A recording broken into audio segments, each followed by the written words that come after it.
Friends, America എന്ന് പറയുന്ന രാജ്യം 25 ലക്ഷം കോടി രൂപ കടമുള്ള ഒരു രാജ്യം. നമുക്കറിയാലേ, നമുക്കൊക്കെ സാധാരണ കടം വന്നു കഴിഞ്ഞാൽ നമ്മൾ വീക്കാവും. ഒരു രാജ്യത്തിന് കടം വന്നാലും ആ രാജ്യം സ്വാഭാവികമായിട്ട് വീക്കാവും.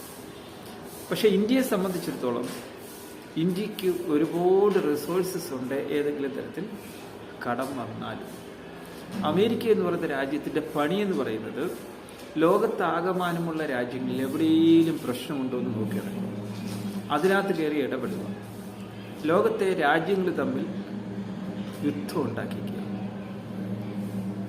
യുദ്ധത്തിന് പരിഹാരമല്ല അവർ നോക്കുന്നത്, യുദ്ധത്തിൽ നിന്നും എങ്ങനെ മുതലെടുക്കാം. ആടുകളെ തമ്മിൽ ഇടിപ്പിച്ചിട്ട് അതിൻ്റെ ഇടയിൽ നിന്ന് ചോര ഊറ്റി കുടിക്കുന്ന കുറുക്കനെ. ഇതാണ് അമേരിക്കയുടെ തന്ത്രം. പക്ഷെ അവർക്ക് മനസ്സിലാകാതെ പോകുന്ന ഒരു കാര്യമുണ്ട്. ഇന്ത്യയെ സംബന്ധിച്ച് യൂണിറ്റി ഇൻ ഡൈവേഴ്സിറ്റിയാണ്. ഇവിടെ ഒരുപാട് ഡൈവേഴ്സിറ്റീസ് ഉണ്ട്, പക്ഷേ യൂണിറ്റി ഉണ്ട് അതിനേക്കായി. ഇവിടുത്തെ യൂണിറ്റിയാണ് ഡൈവേഴ്സിറ്റി. അത് അമേരിക്ക മനസ്സിലാക്കുന്നിടത്ത് ഈ അമേരിക്കയുടെ അസുഖം മാറും. അത് പതുക്കെ ഒരു 6 മാസത്തിനകത്ത് വെച്ച് അവർക്ക് മനസ്സിലായിക്കോളും.